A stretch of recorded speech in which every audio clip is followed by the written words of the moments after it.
మొన్న జూన్ 2వ తారీఖు నాడు చాలామంది వెయిట్ చేసిర్రు. మీలాంటి పెన్షన్‌దారులే కావచ్చు, హెల్త్ కార్డుల విషయంలో కావచ్చు, ఉద్యోగస్తులే కావచ్చు, వాళ్ళ పీఆర్సీ విషయంలో ముఖ్యంగా జర్నలిస్టులు, ఆర్టీసీకి సంబంధించిన కార్మికులు కూడా కళ్ళిట్లో పెట్టి చూసిర్రు రాష్ట్ర ముఖ్యమంత్రి సభను. దీన్ని ఎట్లా చూస్తారు మరి? ఎవరికి ఏమి ఇచ్చిర్రు? జూన్ 2వ తారీఖు నాడు అందరికి అన్నీ అమలు చేస్తామన్నారు. పెన్షన్ల విషయమే కావచ్చు, 2500 మహిళలకు ఇస్తున్న విషయం, అనేక పథకాలను కూడా ఇంప్లిమెంట్ చేస్తామని చెప్పారు.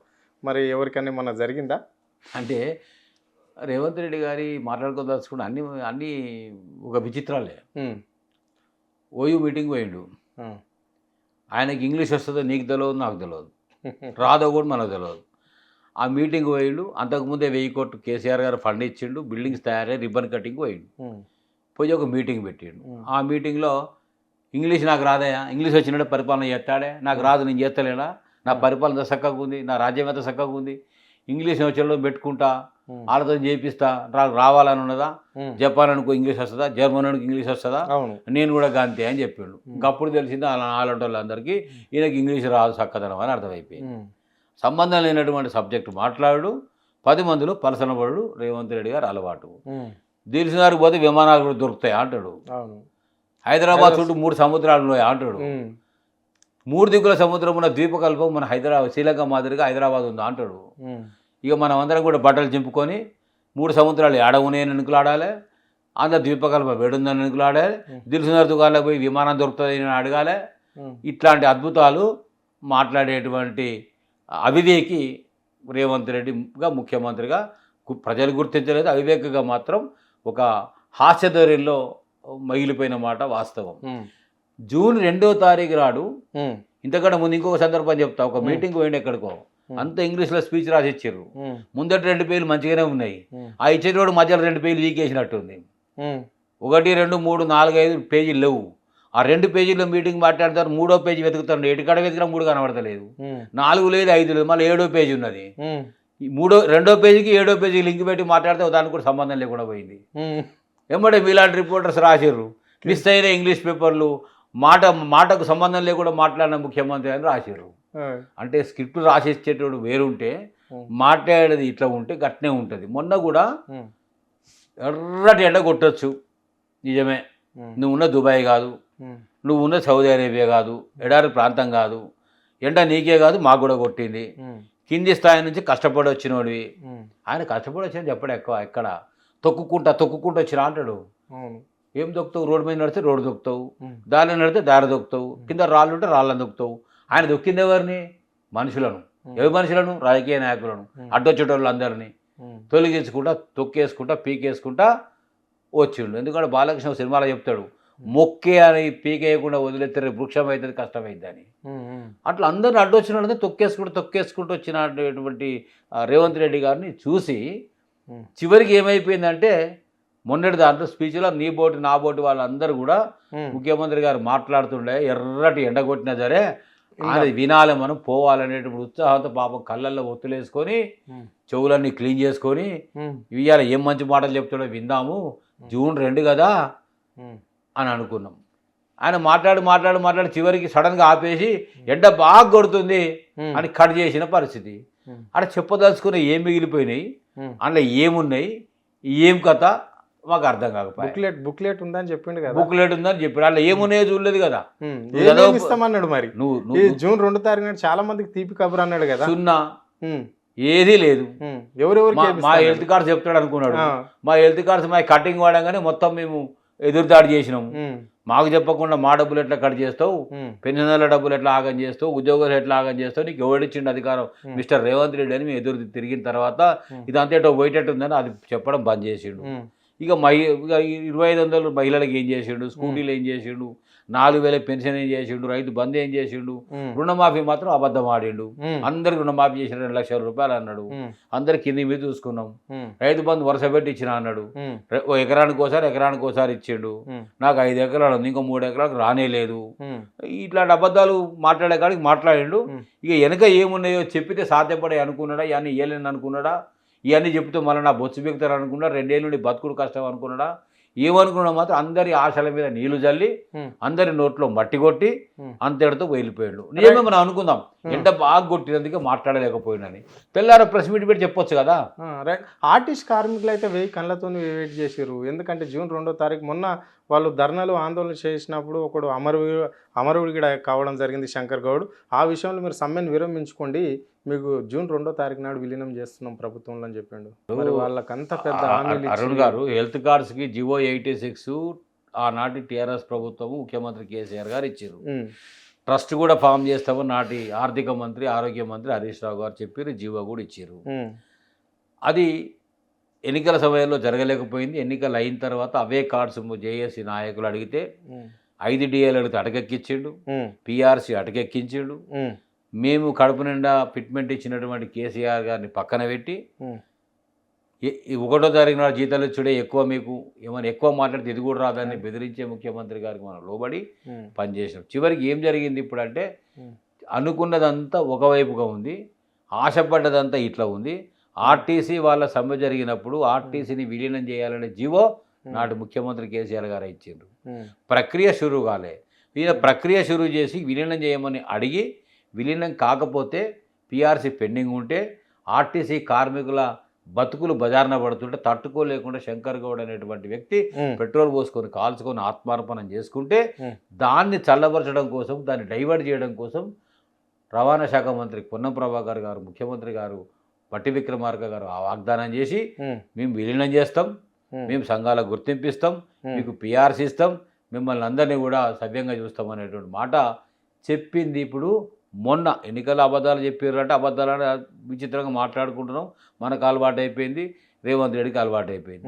అంటే నిన్న కాక మొన్న శవం మీద పేరలేరుకునే విధంగా అబద్ధాలు ఆడి అవసరం రాగానే తప్పుకొని మీరు విలీనం కాదయ్యే ముందు యూనియన్స్ తయారు చేసుకోండి, అరే అవి కూడా తయారు చేసుకుంటాం విలీనం చేయండి సార్ అంటే విలీనం కాదు అవి తయారు చేసుకోండి, ఇవి 2 చేసుకుంటాం సార్ పిఆర్సీ అనండి, ఈ 2 అయినాక పిఆర్సీ ఇస్తా అని అంటే ఒకదానికోటి లింక్ పెట్టి ఏదీ కాకుండా ఏదీ లేకుండా చేసి చివరికి ప్రైవేటైజేషన్ వైపుగా అడుగులు వేస్తూ ఉంది ప్రభుత్వము.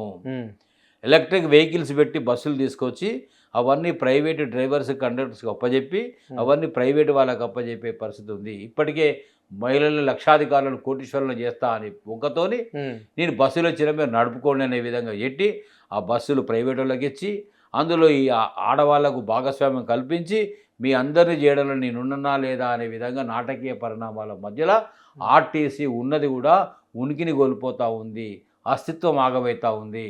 ఆర్టీసీ వాళ్ళు ఇప్పటికైనా ఐక్యంగా వచ్చి పోరాటం వల్ల గట్టిగా ఒక పట్టు పడితేనే ఔరేక్ దక్కా అని పోరాడితేనే తప్ప మాయ మాటలు నమ్మి మీరు మోసపోవడం ఉంటుంది తప్ప ఇంకోటి ఉండదనే మాట చెప్తా ఉన్నా. రైట్. మరి జర్నలిస్టుల ముచ్చటేంటి? వాళ్ళకి కూడా ఇలా సలహా ఇస్తాడు కదా ఫ్యూచర్ సిటీలో. ఇప్పుడు మా ఉద్యమాల్లో అందరం కలిసి తెలంగాణ కోసం పోరాడిన దాంట్లో ప్రధానమైనటువంటి పాత్ర మీ జర్నలిస్టులది. మీ జర్నలిస్టులే కనుక లేకపోతే, పోరాటాల గురించి ప్రచారం చేయకపోతే, రాయకపోతే, వినిపించకపోతే, చూపెట్టకపోతే ప్రజల్లో అంతగా అగ్ని ఉద్యమ జ్వాల రగిలేది కాదు. ఈ ఉద్యమ జ్వాల ఉవ్వెత్తున లేవడానికి, ఒక ప్రజలను జాగృతం చేయడానికి, చైతన్యపరచడానికి జర్నలిస్టులు ప్రధాన భాగస్వామ్యం పాత్ర. అందుకు మీకు అభినందనలు, ధన్యవాదాలు. ఎందుకు చెప్తున్నా ఈ మాట? మాకు కార్డ్స్ ఇవ్వాలి, అక్రిడిటేషన్ కార్డ్స్ అంటే మీకు ఆ కార్డ్స్ గురించి కూడా లింక్ పెట్టిండు. రైట్.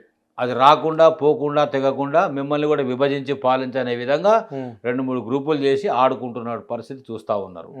ఇక మీరు ఇళ్ల స్థలాల గురించి ఆశపడుతున్నారు. మీరు ఆశ భంగమే ఉంటుంది తప్ప ఆశ నెరవేరదు.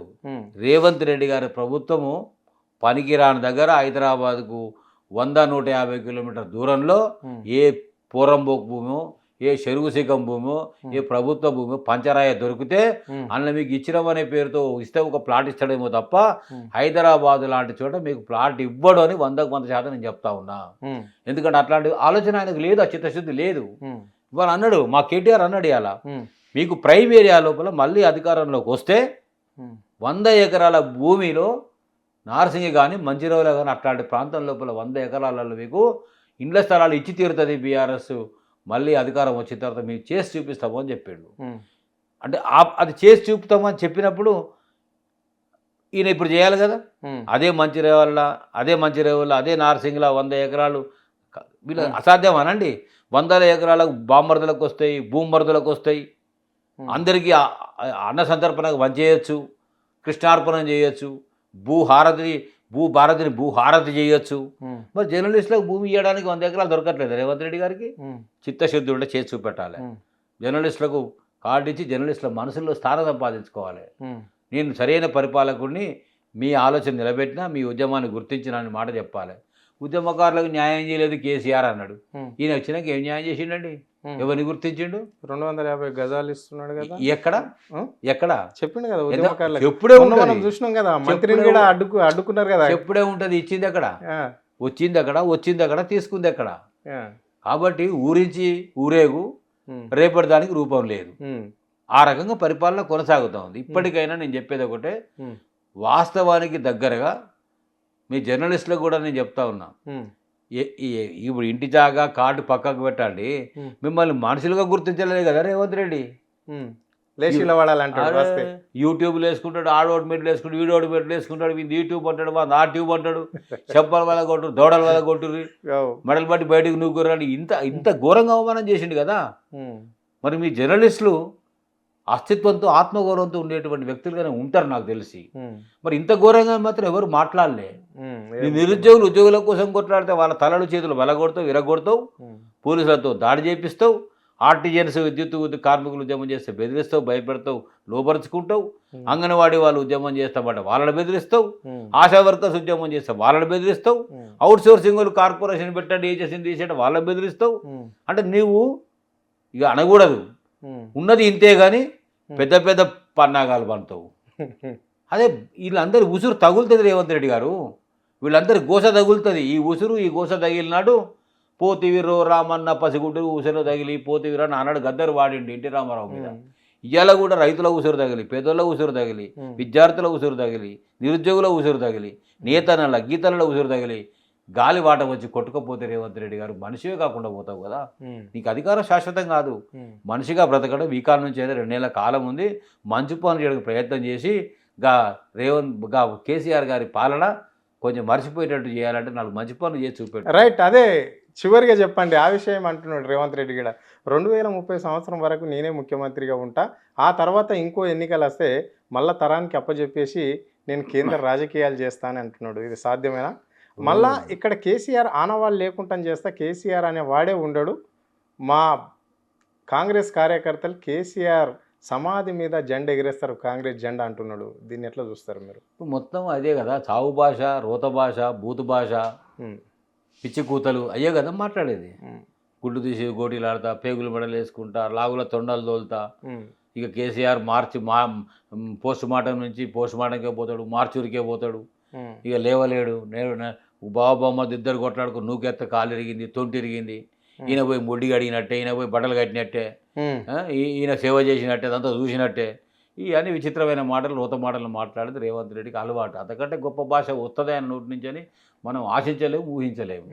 అంటే ఇవాళ రేపు 2034 దాకా నేనే పరిపాలన ఉంటే నేనే ముఖ్యమంత్రి ఎందుకు అనుకుంటున్నాడు అంటే, ఇన్ని గొప్ప పనులు చేసినప్పుడు, రైతు బంధు ఎగ్గొట్టినందుకు, రుణమాఫీ ఎగ్గొట్టినందుకు, పిల్లలకు రియంబర్స్మెంట్ లేకుండా చేసినందుకు, నిరుద్యోగుల ఉద్యోగాలు లేకుండా చేసినందుకు, నిధులు కొల్లగొట్టినందుకు, జలదోపిడీ ఆంధ్రాకు తరలించినందుకు, ఇన్ని రకాల అన్యాయాలు చేసినందుకు, విద్యుత్ ఇంతమందిని బెదిరించినందుకు, ఇంతమంది పోరాటాలను నిర్కషంగా తొక్కేసినందుకు, నీలాంటి పాలకుడు ఉండాలి.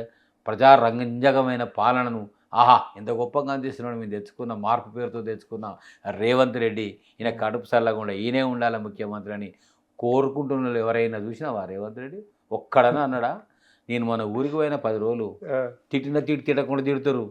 ఇక నా నోటితో చెప్పలే నా కూతలు ఆ మాటలు. చేతికైతే దొరకని కొడుకు రాని కనబడి మమ్మల్ని ఓటేమైనా గాడిద కొడుకులు కాంగ్రెస్ వాళ్ళు మా ఇంటికి ఓడతాడు రాని అని అంటున్నారు. అంటే మీరు చేయబట్టి, మీ నిర్వాహకం చేయబట్టి కింద మామూలు కార్యకర్తలు కూడా మా కాంగ్రెస్ పేరుతో చెప్పుకొని పోయే ప్రజల వద్దకు పోయే పరిస్థితి లేదు. నువ్వు అనుకుంటున్నావు 2034 దాకా నేనే ముఖ్యమంత్రిని చెప్పిండుగా జగిత్యాల. సకల వర్ణాలు ప్రజలంతా కూడా ఆ ఒక్క మాటతో రియలైజ్ అయ్యారు. కేసీఆర్ గారు ఏమన్నారు జగిత్యాల? నువ్వు 1000 జన్మలెత్తినా నేను జావరా కొడుకా అన్నాడు. అవును. ఆ సావు కోరుకుంటున్నావు, నేను జావరా కొడుకా అన్నాడు. ఉమ్. అంటే ఎవరైనా ఎంత దుర్మార్గుడైనా చావాలని కోరుకుంటామండి, పిండం పెడతామంటామండి. ఉమ్. సావుకు సర్ది కడతాడు ఎవడైనా? నీకు అంత అన్యాయం ఏం చేసిండు కేసీఆర్? తెలంగాణ రాష్ట్రం తేవడం ఆయన చేసిన తప్ప, తెలంగాణ రాష్ట్రమే రాకుంటే, కేసీఆరే లేకుంటే నువ్వు పీసీసీ ప్రెసిడెంట్ ఎట్లయితావు? నువ్వు నీ స్థాయికి ముఖ్యమంత్రి ఎట్లయితావు? ఆ సీట్లు ఎట్లా కూర్చుంటావు? ఆయన గట్టిన సచివాలయంలో కూర్చుంటున్నావు కదా, కూర్చున్నోళ్ళే నాకు తెలియదు. ఆ ప్యాలెస్లో కూర్చుంటున్నాడు, ఆడ కూడా కూర్చుంటలేడు ఆయన. ఇవాళ నువ్వు కట్టింది ఏముంది? మొన్న అంటున్నారు ప్రజలు, ఒక్క సిమెంట్ పెళ్ళ పెట్టలేదు సార్, ఒక ఇటుక పెట్టలేదు, తట్టెడు మట్టి తీయలేదు, 4 లక్షల కోట్లు అప్పు చేసినాడు సార్, ఎవరికి ఇచ్చిండు వీడు అంటున్నాడు. ఎవరికి ఇచ్చిండు వీడు అంటున్నారు ప్రజలు. ఏమున్నది? నువ్వు కట్టింది ఒకసారి చూపెట్టు, నువ్వు చేసింది, నువ్వు కట్టింది, నువ్వు పెట్టింది ఏమి లేదు కదా. 67,000 ఉద్యోగాలు ఇచ్చినానంటున్నావు, ఇచ్చినాయి 11,000. 67,000 ఉద్యోగాలు ఇచ్చిందంతా టీఆర్ఎస్ ప్రభుత్వమే కదా. కష్టమంతా వాళ్ళది, రాసింది నిరుద్యోగ అభ్యర్థులు. నువ్వు ఇచ్చేటువంటి పత్రాలు మాత్రం అపాయింట్మెంట్ ఆర్డర్స్ నీ దగ్గర దాకా వచ్చినాయి. రిబ్బన్ కటింగ్ ముఖ్యమంత్రి, ప్రగల్భాల ముఖ్యమంత్రి, పనికిరాని మాటలు చెప్పే ముఖ్యమంత్రి, పక్కోని తిట్టే ముఖ్యమంత్రి. ఇంకేముందండి ఇక్కడ? తెలంగాణ రాష్ట్రంలో ఏమున్నదక్కో మనకి ఇక్కడ? ఇంకేమున్నదక్క? ముళ్ళ చదువుకున్నా, మూట చదువుకున్నా, వెళ్ళిపోతా ఉన్నా అని వెళ్ళిపోయాడు కదా చంద్రబాబు నాయుడు. పారిపోయే విధంగా చేసిండు కదా, కరకట్ట వరకు పారదోలేడు కదా కేసీఆర్ గారు. ఆయన దొంగల సద్దులు మోసినట్టు బ్యాగులతో సహా దొరికిన దొంగ నువ్వే కదా. నువ్వు ఇలా సూదులు మాట్లాడితే వినడానికి ఎవరు సిద్ధంగా ఉన్నాడా? తెలంగాణ రాష్ట్రం దారాదత్తం చేసి సిద్ధంగా లేదు. ఇలా కాంగ్రెస్ వాళ్ళు కూడా అంతర్మదనం చెందుతూ ఉన్నారు. అయ్యో పోయి నా కాంగ్రెస్ ఎవరి చేతుల్లో పడే ఎంత నాశనం అయిపోతుండే, ఎంత అగమైపోతుండే, పోయి దుర్మార్గం చేతిలో పడ్డది కదా. ఆ కబంధ హస్తాల నుంచి కాంగ్రెస్ విడిపించుకోవడం ఎట్లా అంతలాడుతున్నారు ఇవాళ. రాహుల్ గాంధీ కూడా ముట్టుకుంటే పక్కకు పోయేటట్టున్నాడు, ప్రభుత్వం పడిపోయేటట్టుంది. మనకి ఎవ్రీ మంత్ రావాల్సిన మూటలు వస్తున్నాయి కదా, ఇంకా 2 నెలల కాలం ఉంది కదా. ఎట్లా మన దగ్గర ఉన్నాడు, పక్కకు పోతాడు. ఇప్పుడు ఏం జరిపితే ఇప్పుడే పోతుంది, మన మూటలు రావు కదా అని వాళ్ళు ఆలోచన చేస్తున్నారట. ఇగో ఇట్లా ఇంత గొప్పగా ఉంది ఆయన పరిపాలన చక్కదనం.